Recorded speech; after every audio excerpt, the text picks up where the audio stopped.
어떤 사건에 대한 재판을 진행할 때 죄가 있다고 의심되는 피고인이 정말 죄가 있는지 아니면 죄가 없는지를 입증하는 역할을 하는 것이 있습니다. 하나는 증거입니다. 지문이 발견되었다거나 CCTV에 찍혔다거나 하는 발뺌할 수 없는 명백한 증거가 있으면 그 증거로 인해서 죄가 입증되는 것입니다. 그런데 이런 증거가 없을 때는 또 하나 중요한 역할을 하는 것이 있습니다. 그것은 바로 증언입니다. 목격한 사람, 그 일이 일어날 때 무슨 일이 있었는지 그 자리에 있으면서 눈으로 직접 본 사람이 하는 말이 증언이죠. 이 증언은 물질적인 증거가 없는 상황에서 더욱더 중요한 역할을 하게 됩니다. 그런데 증언에는 한 가지 약점도 있습니다. 증언을 하는 사람이 거짓말을 할 수도 있다는 것이죠.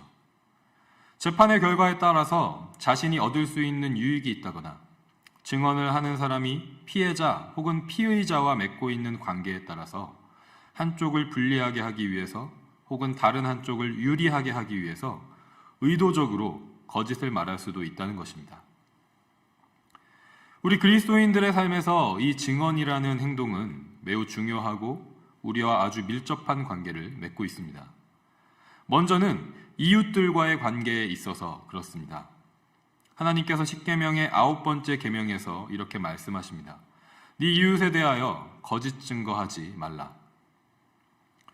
흔히 우리가 어릴 적에 주일학교에서 배울 때 쉽게 배우고 또 외울 수 있도록 거짓말하지 말라는 의미로 배우기도 합니다.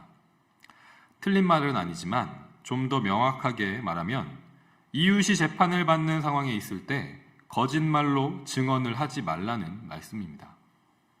나의 유익을 위해서, 내 욕심과 욕망을 채우기 위해서, 혹은 그 이웃과 맺고 있는 갈등과 미움의 관계로 인해서 재판에서 거짓 증언을 하지 말라는 것입니다.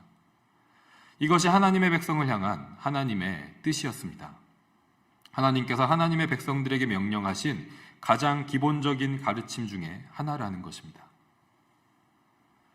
두 번째로 이 증언이라는 행동이 우리와 밀접한 관계를 가지는 이유는 우리 모두가 증언하는 자로 부르심을 받았기 때문입니다. 예수님께서 하늘로 올라가시기 전에 제자들에게 이렇게 말씀하십니다. 사도행전 1장 8절에서 예루살렘과 온 유대와 사마리아와 땅끝까지 이르러 내 증인이 되리라. 예수님을 따르는 자들은 모두 증인이 됩니다. 증언하는 자가 됩니다. 그래서 저와 여러분도 하나님께서 반드시 증언하는 자로 부르시는 것입니다. 오늘 말씀을 통해서 증언하는 자로 부르심을 받는 삶이 어떠한 삶인지 함께 깨닫고 그 부르심에 합당하게 행하는 삶을 살아가는 저와 여러분, 우리 믿음의 지체들이 다 되시기를 소망합니다. 오늘 요한복음 4장에 이르기까지 우리는 3명의 증언하는 자를 만나게 됩니다. 첫 번째는 세례 요한입니다. 요한복음 1장 7절을 함께 읽어보도록 하겠습니다. 함께 읽겠습니다. 시작. 그가 증언하러 왔으니 곧 빛에 대하여 증언하고 모든 사람이 자기로 말미암아 믿게 하려 함이라. 아멘. 우리에게 세례 요한은 요단강에서 세례를 베푼 인물로 더 크게 기억되고 있지만 요한복음은 그를 세례를 주는 자보다는 빛이신 예수님에 대해서 증언하는 자로 소개하고 있습니다. 그래서 1장 6절 말씀을 보면 그의 이름 앞에 세례라는 단어도 빠져 있습니다. 이후에도 1장에서 그가 예수님에 대해서 증언하는 자라는 것을 계속해서 강조합니다. 8절에 그는 이 빛이 아니요 이 빛에 대하여 증언하러 온 자라. 15절에 요한이 그에 대하여 증언하여 외쳐 이르되 19절에 요한의 증언이 이러하니라. 32절에 요한이 또 증언하여 이르되 마지막 34절에 내가 보고 그가 하나님의 아들이심을 증언하였노라 라고 기록하고 있습니다. 이처럼 우리가 아는 세례 요한은 증언하는 자였습니다. 예수님이 누구신지에 대해서 증언하는 자였던 것입니다. 세례 요한에 이어서 등장하는 두 번째 증언하는 자는 바로 예수님이십니다. 요한복음 3장 11절에서 예수님께서 니고데모에게 이렇게 말씀하십니다. 진실로 진실로 내게 이르노니 우리는 아는 것을 말하고 본 것을 증언하노라. 그러나 너희가 우리의 증언을 받지 아니하는도다. 아멘.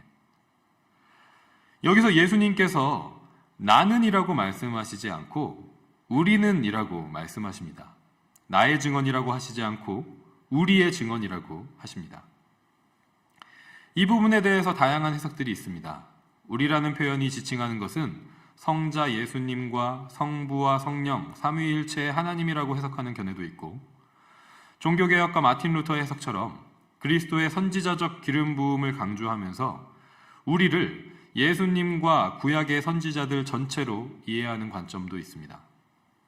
그리고 요한복음 1장부터 이어지는 흐름을 바탕으로 두 명의 증언하는 자, 요한과 예수님을 우리로 말씀하고 계시다는 해석도 있습니다. 지금 말씀드린 모든 해석들이 충분한 가능성과 타당성이 있다고 생각합니다. 그런데 주목할 부분은 모든 해석에 예수님께서 주체로 계시다는 것입니다. 예수님은 하나님의 아들로서 스스로가 증언하는 자가 되셔서 자신이 성경에 예언된 메시아, 그리스도시라는 것을 여러 가지 표적과 만나는 사람들과의 대화를 통해서 증언하고 계신 것입니다. 예수님께서 이렇게 직접 자신이 누구인지에 대해서 증언하심을 통해 바로 세 번째 증언하는 자가 오늘 본문에 등장합니다. 그는 사마리아 여인입니다. 본문 39절을 함께 읽어보도록 하겠습니다. 함께 읽겠습니다. 여자의 말이 내가 행한 모든 것을 그가 내게 말하였다 증언하므로 그 동네 중에 많은 사마리아인이 예수를 믿는지라. 아멘. 사마리아 여인은 전혀 상상하거나 기대할 수 없었던 유대인이신 예수님과의 만남과 대화를 통해서 예수님께서 메시아, 그리스도시라는 것을 알게 되었습니다. 귀로 예수님의 음성, 예수님의 말씀을 들었습니다. 눈앞에서 직접 자신이 행한 모든 것을 알고 계시는 하나님의 아들 예수 그리스도를 보았습니다. 그 후에 사마리아 여인은 가만히 있을 수가 없었습니다. 귀로 듣고 눈으로 본 것을 전하지 않을 수 없었던 것입니다. 들고 있는 물동이를 버려두고 마을로 되돌아갔습니다. 그리고 예수님이 그리스도시라고 사람들에게 증언한 것입니다. 요한, 예수님, 사마리아 여인, 세 명의 증언하는 자들의 공통점이 무엇일까요? 그것은 그들을 하나님께서 보내셨다는 것입니다. 1장 6절에 요한에 대해서 이렇게 기록하고 있습니다. 하나님께로부터 보내심을 받은 사람이 있으니 그의 이름은 요한이라. 요한은 어느 날 갑자기 스스로 예수님에 대해서 증언하는 자가 된 것이 아니라 그를 보내신 분은 하나님이시라는 것입니다. 1장 14절에 예수님에 대해서는 이렇게 기록합니다. 말씀이 육신이 되어 우리 가운데 거하시매. 아멘. 태초부터 하나님과 함께 계셨던 말씀이신 성자 예수님을 성부 하나님께서 우리가 있는 이 땅에 보내신 것입니다. 예수님이 독생하신 하나님이신 것을, 메시아이신 것을, 그리스도이신 것을 증언하게 하시기 위해서 우리에게 보내신 분이 성부 하나님이시라는 것입니다. 그렇다면 사마리아 여인을 마을 사람들에게 증언하는 자로 보내신 분은 누구십니까? 그렇습니다. 바로 성자 하나님, 예수 그리스도이십니다. 사마리아 여인이 눈으로 보고 귀로 들은 말씀이신 예수 그리스도께서 그녀를 보내신 것입니다. 그런데 여기서 한 가지 질문이 생깁니다. 왜 하나님께서는 요한과 예수님 다음에 사마리아 여인을 증언하는 자로 부르셨을까요? 증언하는 자가 될 수 있는 가능성을 생각해 볼 때, 그리고 증언의 효율성을 고려해 볼 때, 요한의 제자들이나 예수님의 제자들, 그리고 거듭남에 대한 예수님의 귀한 가르침을 받은 니고데모와 같은 유대인 중에서 세 번째 증언하는 자가 나오는 것이 더 낫다고 생각할 수 있지 않을까요? 그런데 요한복음은 요한의 제자들, 예수님의 제자들, 니고데모, 그리고 예수님의 표적을 보고 믿은 유대인들 중 그 누구도 증언하는 자가 되었다고 기록하고 있지는 않습니다.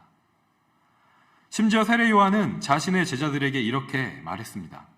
3장 28절에서 내가 말한 바 나는 그리스도가 아니요 그의 앞에 보내심을 받은 자라고 한 것을 증언할 자는 너희니라.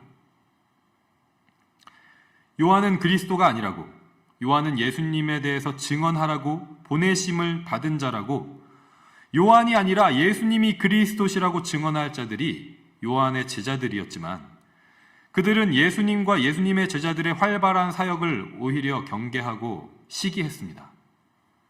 예수님도 이렇게 말씀하십니다. 이어지는 3장 32절에서 그가 친히 보고 들은 것을 증언하되 그의 증언을 받는 자가 없도다. 유대인들 가운데 이 증언을 받는 자가 없었습니다. 그래서 증언하는 자가 될 수도 없었습니다. 그런데 그 증언하는 자로의 부르심이 사마리아 여인에게 부여됩니다. 유대인들이 거룩하지 않다고, 불결하다고, 열등하다고 그토록 경멸하면서 만나지도 않고 대화도 하지 않았던 사마리아 사람, 그것도 남자도 아닌 여자로서 당시에 사회적으로 하대받던 아무 힘도 없는 사마리아 여인을 예수님이 그리스도이심을 증언하는 자로 부르신 것입니다. 그리고 그녀는 그 부르심을 받고 증언하는 자가 되었다고 오늘 본문은 기록하고 있습니다. 하나님은 모든 사람을 증언하는 자로 부르십니다. 요한의 제자들도, 예수님의 제자들도, 예수님의 표적을 본 자들도, 유대인들의 선생이었던 바리새인 니고데모도 증언하는 자로 부르신다는 것입니다. 그런데 그들이 나는 누구의 제자야, 나는 대단한 표적을 눈으로 봤어, 나는 사람들에게 성경을 가르치는 선생이야 라고 말하는 사실과 정체성과 경험들이 그들이 증언하는 자가 되게 하는 것은 아니라는 것입니다. 하나님께서 그들을 증언하는 자로 부르시는 그 부르심을 받아들이게 하는 것은 그들의 종교적인 배경과 신앙생활의 경험이 아니었다는 것입니다. 이런 논리와 공식이 적용된다면 사마리아 여인은 증언하는 자가 될 수 없기 때문이죠. 저와 여러분은 어떻습니까? 하나님께서는 우리도 증언하는 자로 부르셨고 지금도 부르고 계십니다. 그런데 우리는 우리가 가지고 있는 종교적인 배경이나 신앙생활의 경험을 근거로 나는 증언하는 자의 부르심을 따르면서 살고 있다고 생각하고 있지는 않습니까? 나는 어떤 유명한 교회에서 유명한 목사님의 양육을 받으면서 몇 년 동안 신앙생활을 했고 그동안 하나님의 기적적인 인도하심을 수도 없이 많이 보고 경험했고 성경도 많이 읽었고 심지어 신학도 공부했어 라고 말하는 것들이 그 말이 사실이라 하더라도 우리가 증언하는 자로서의 부르심을 따르는 삶을 살고 있는지를 보장하지 않는다는 것입니다. 그냥 그 사실에 머물러서 증언하는 자의 삶과는 거리가 먼 인생을 살 수도 있다는 것입니다. 우리가 두렵고 떨리는 마음으로 겸손하게 우리의 믿음을 돌아볼 필요가 있습니다. 하나님께서는 이렇게 신앙적인 겉모습에 갇혀 있으면서 여전히 자기가 속한 공동체나 민족의 유익만을 추구하고 있는 유대인들이 아니라 사마리아인들에게 가십니다. 그래서 예수님은 사마리아를 거쳐가야만 하셨던 것입니다. 거기서 한 여인을 만나고 그녀와 대화하심으로 자신이 그리스도이심을 증언하셨습니다. 그리고 그 증언을 들은 여인 역시 증언하는 자가 되어서 예수님이 그리스도이심을 증언했습니다. 그리고 그녀의 증언을 다른 사마리아 사람들이 들었습니다. 본문 말씀에 기록된 것처럼 그녀의 증언을 들은 사마리아인들은 믿음으로 받아들였고 직접 예수님을 찾아갔습니다. 그들을 만나신 예수님은 이틀 동안 그곳에 머무시면서 직접 말씀을 전하셨습니다. 자신이 그리스도시라는 것에 대한 예수님의 직접적인 증언을 들은 사람들 가운데는 믿는 자가 더 많아졌고 그들은 본문 42절에서 사마리아 여인에게 이렇게 고백합니다. 이제 우리가 믿는 것은 네 말로 인함이 아니니 이는 우리가 친히 듣고 그가 참으로 세상의 구주신 줄 알미라. 아멘. 여기에 기록된 사마리아인들의 예수님에 대한 믿음은 앞서 2장에 기록된 예루살렘에서 예수님의 표적을 본 사람들의 믿음과는 다릅니다. 2장 23절에는 많은 사람이 그의 행하시는 표적을 보고 그의 이름을 믿었으나 라고 기록합니다. 그들은 예수님의 능력과 기적을 보면서 예수님의 이름, 더 정확하게 말하면 예수님의 명성을 믿은 것입니다. 예수님은 이것을 잘 알고 계셨습니다. 그들이 믿는 것은 예수님 자체가 아니라 예수님이 행하시는 능력과 기적의 결과물, 땅에 속한 것이라는 것을 알고 계셨습니다. 어떤 유명하고 능력 있고 명망 높은 한 사람의 인기나 명예를 믿고 따르는 것과 다르지 않았다는 것입니다. 그 능력을 발휘하지 못하게 되면 더 이상 유지되지 않을 믿음이었었던 것입니다.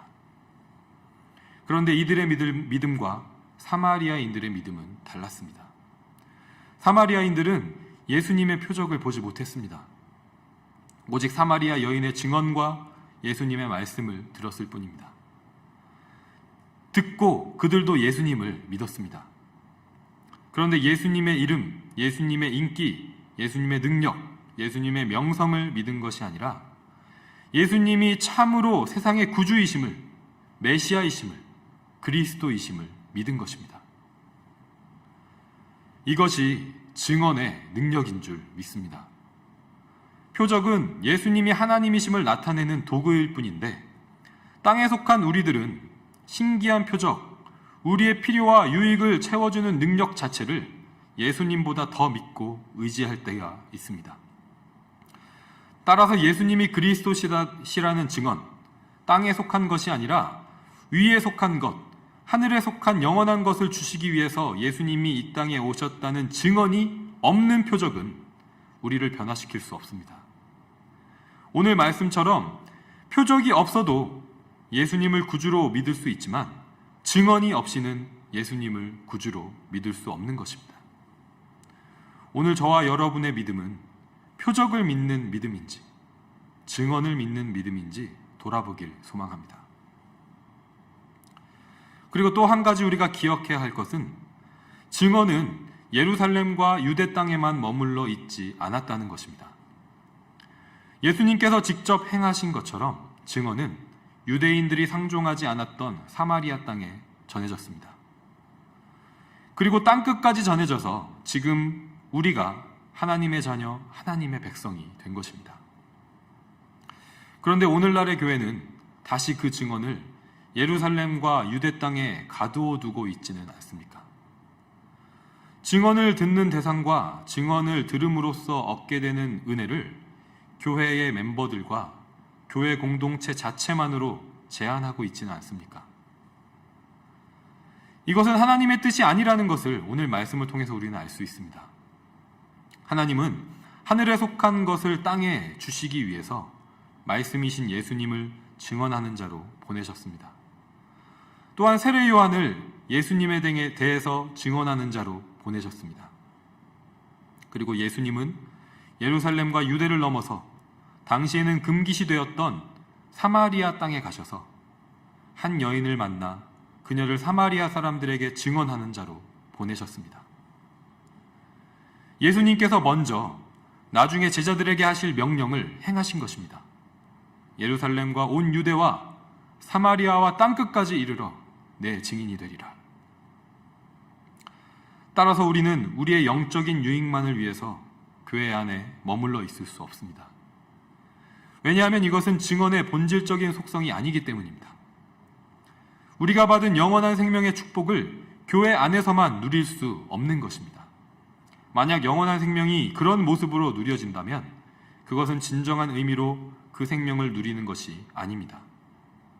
증언은 계속해서 교회 공동체를 넘어서 땅끝까지 전해질 수밖에 없습니다. 우리 믿음의 선배들 가운데는 증언하는 자로 부르신 하나님의 부르심을 신실하게 따른 많은 그리스도인들이 있었습니다. 성경에 기록된 사도들, 초대교회의 교인들, 중세 암흑 시기에 믿음을 지킨 성도들, 타락한 기독교의 회복을 이룬 종교개혁가들, 또한 조선에 복음을 증거하러 들어온 선교사님들, 그리고 일제강점기 치하에서 믿음을 지켰었던 한국교회의 믿음의 선배들이 바로 그들입니다.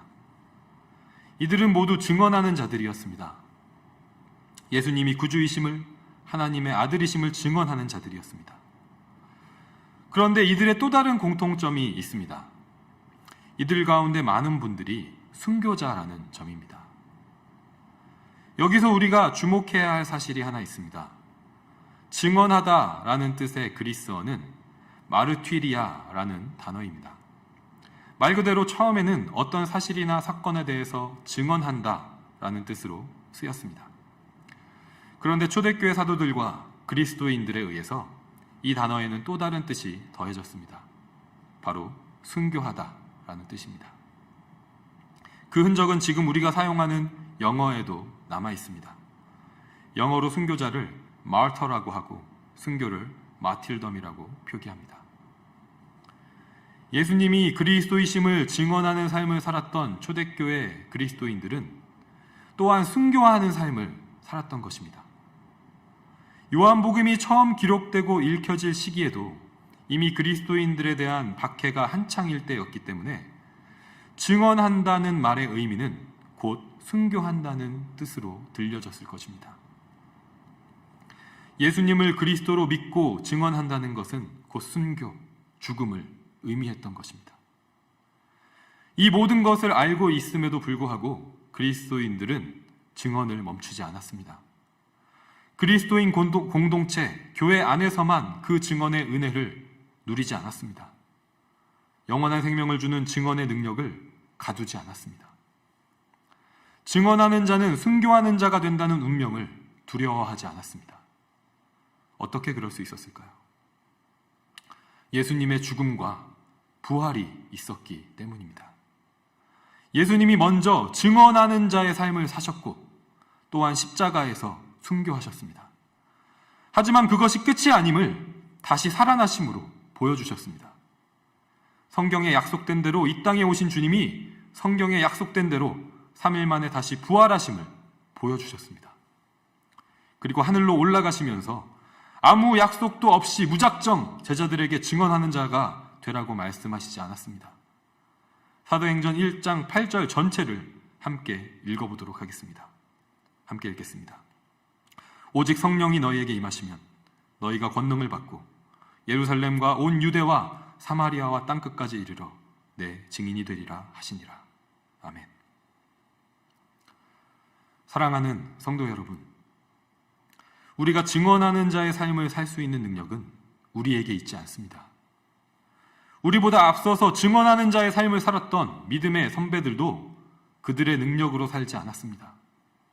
오직 성령의 능력으로 하나님의 영, 그리스도의 영이신 성령이 우리와 함께 하셔서 우리의 주인이 되어주시고 우리의 왕이 되어주심으로 우리는 증언하는 자의 삶을 살게 되는 줄 믿습니다. 증언하는 자가 순교하는 자라는 말은 우리에게 공포를 주는 말이 아닌 줄 믿습니다. 모든 그리스도인들이 순교를 하는 것도 아닐 뿐더러 그 어떤 순교자들도 처음부터 나는 반드시 순교로 인생을 마칠 거야 라는 의지를 가지고 순교하진 않기 때문입니다. 순교는 핍박과 박해 가운데도 믿음을 지키고 증언을 멈추지 않는 신실한 삶의 한 가지 결과인 것입니다. 중요한 것은 우리가 성령 하나님으로 충만해서 하나님이 우리의 하나님이 되시고 예수 그리스도가 우리의 주인이 되시면 증언하는 자의 부르심을 기쁘고 감사하게 따르지 않을 수 없다는 것입니다. 이 땅에 속한 영원하지 않은 것에 생명을 걸지 않고 하늘에 속한 영원한 것에 생명을 거는 삶을 산다는 것입니다. 그래서 우리에게 잘 알려진 짐 엘리엇이라는 선교사님이 남미 에콰도르 아마존의 아우카 부족 선교를 준비하면서 이런 고백을 했습니다. 잃어버릴 수 없는 것을 얻기 위해 지킬 수 없는 것을 버리는 자는 결코 어리석은 자가 아니다. 잃어버릴 수 없는 것은 예수 그리스도께서 주신 영원한 생명, 하늘에 속한 것이고 지킬 수 없는 것은 우리의 생명, 재산과 같은 이 땅에 속한 것들입니다. 오직 성령이 우리에게 임하실 때 우리도 같은 고백을 하게 될 줄로 믿습니다. 저와 여러분의 삶이 하나님의 부르심, 증언하는 자로의 부르심을 따르는 인생이길 소망합니다. 우리 공동체가 예수 그리스도가 주시는 영원한 생명을 우리만 누리지 않고 증언하는 공동체이길 소망합니다.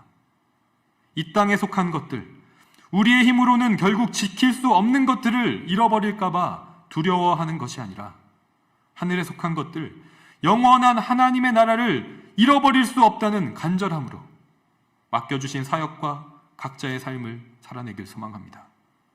우리 가정이, 우리의 자녀들이 영원한 것에 소망을 두고 영원한 것을 증언하는 자로서의 삶, 가장 복된 삶, 하나님 보시기에 가장 좋은 삶을 살아내길 주님의 이름으로 간절히 소망하고 축복합니다.